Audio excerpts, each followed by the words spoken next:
Thanks for joining us today, and welcome to Apex, Colorado. Well, at least the former town site of Apex, Colorado.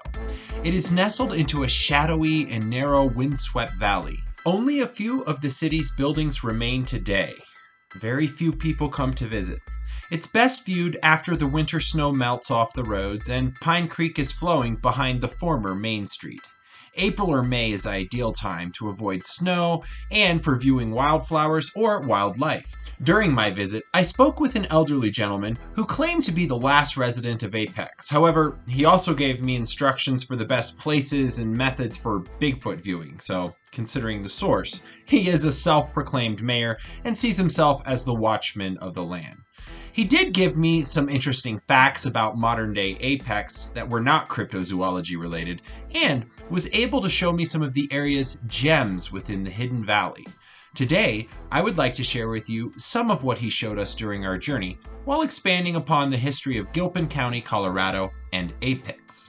When making your way up Apex Valley Road and entering the town site, you will see very few buildings, but will notice the tree line has been pushed away further from the road, giving way to lush meadows and views of Pine Creek. While it may not seem like it, you have entered the former city. When making your way up Apex Valley Road and entering the town site, you will see very few buildings, but will notice the tree line has been pushed away further from the road, giving way to lush meadows and views of Pine Creek. While it may not seem like it, you have entered the former city. With the exception of several buildings, the meadows are all that mark the land where Apex, Colorado stood. Today it can be hard to imagine over 1,000 settlers living in this valley. The valley is not hospitable with the aid of modern technology, let alone centuries ago.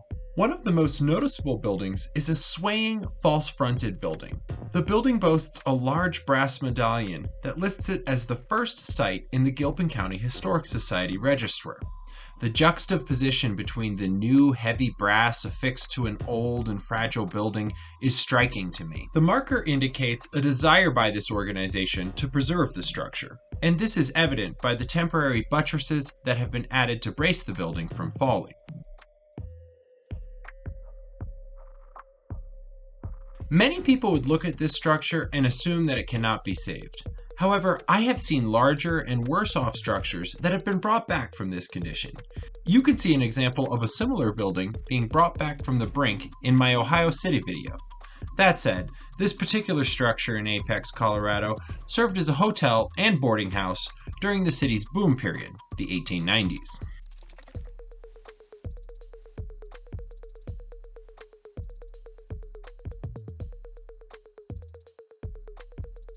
The area was first prospected by Richard Mackey in the 1870s, when he stumbled on an outcropping of gold. Shortly after, his claim was sold and resold until a man named Mounts purchased the claim as a partner. In need of money, Mackey sought a partner and found it in Mounts. After clearing out the easiest to reach gold and making a little over $30,000, Mackey vanished. Shortly thereafter, Mounts ran out of money again and began to live in squalor. Weary and upset, he planted his last 2 sticks of dynamite at the opening of the mine with the intention to close it off for good. The next morning, as he ate his last bit of food and prepared to leave, he noticed the shattered pile of debris from his explosion was all gold ore, and behind the ore pile was an exposed vein of gold. Mounts had once again stumbled onto gold, but this time he found an extremely rich vein of gold. This claim became known as the Pine Mining District. The lode was the largest acquisition in the area and produced ore at a value of $1,800 a ton, which in today's value would equate to a little over $100,000 a ton. Mackey's find continued to produce ore, and it justified the creation of a mill in the town. This was a rarity in a community of this size. With such valuable ore, the mining camp quickly blossomed into a city and was established as a town in 1891. It's worth noting that it was a full 30 years after the nearby communities of Central City and Nevadaville were established. This means that many prospectors combed through these mountains during the Gregory Gulch gold rush and were not able to find gold. But thanks to the patience of Mounts, Apex continued to grow until the early 1900s. A small cluster of cabins and sandy streets is all that remains of this once bustling metropolis. that served as the capital of the Pine Creek mining district. A newspaper from the nearby town of Idaho Springs reported throughout the boom years and produced several photos of the town's construction. At its peak, it featured over 80 businesses downtown and housed over 1,000 residents in the surrounding community. Although the railway never made it to town, several stagecoach lines ran from Nevadaville and Blackhawk. The stage lines brought with them daily streams of mail, which was a luxury in most mining communities. They had several saloons, a dance hall, a grocery store, a hotel, a schoolhouse, and eventually its own post office. It operated intermittently from 1894 to 1932. The district's mining companies were well represented on the main street, with multiple offices dotting the street.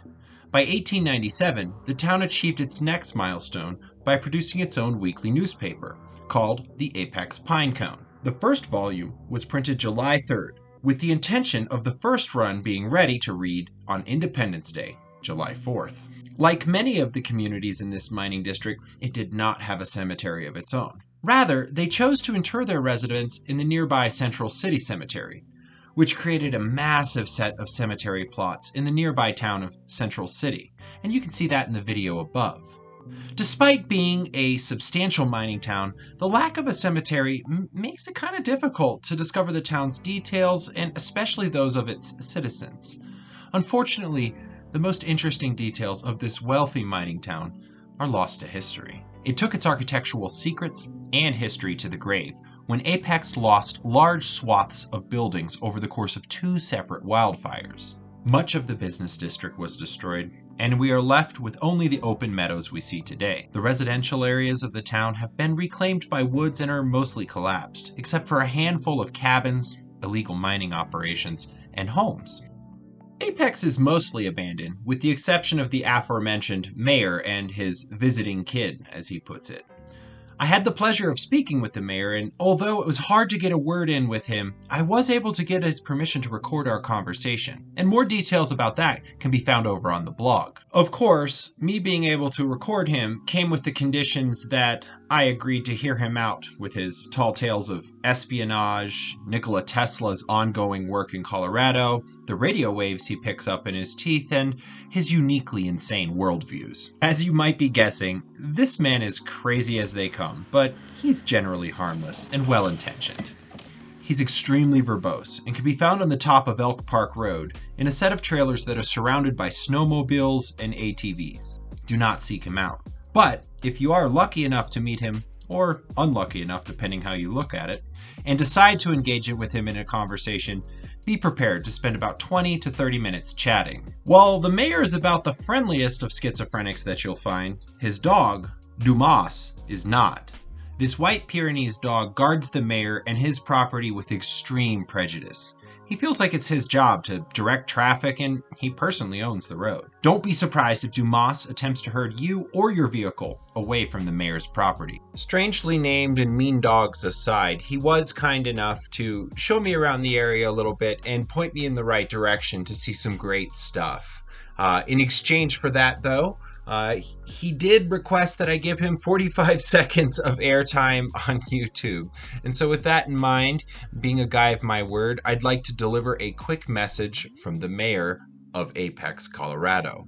The only time you get to see a Bigfoot right next to you is you accelerate to 60, bring it down to 20, go back up to 40, and watch one will pass you. Yeah. And so I have Bigfoot hairs, I patented a Thunderbird, and I want you to see the skeleton. Software problem. It's a hardware problem. The stuff coming through the radiation loops when it gets to Long Beach and Seattle, it's getting zapped. There's not enough solder in the solder joint. Interesting. So that's a wireless antenna with a big sheet of brass. That cone is a big military axle on the ground. Boom, boom, boom, boom.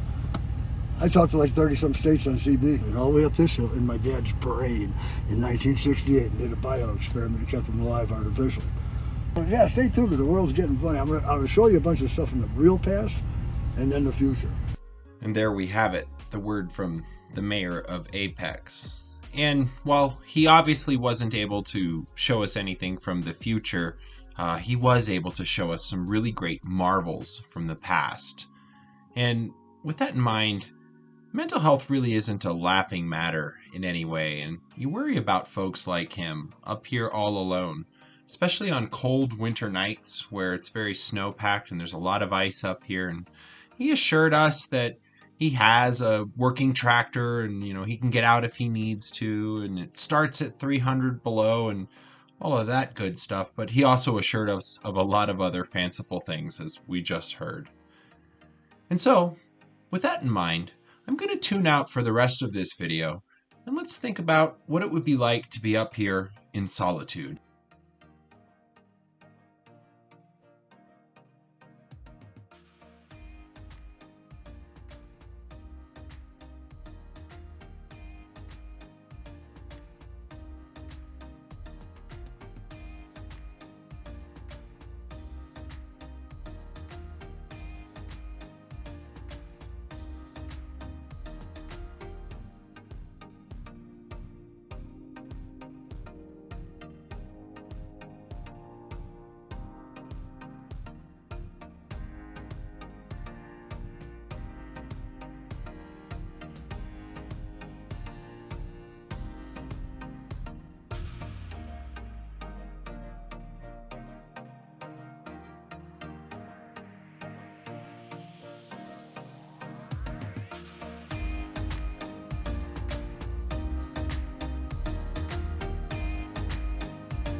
Thank you so much for spending some time with us today here in Apex, Colorado. Please do take a moment more if you haven't already to like, comment, and subscribe.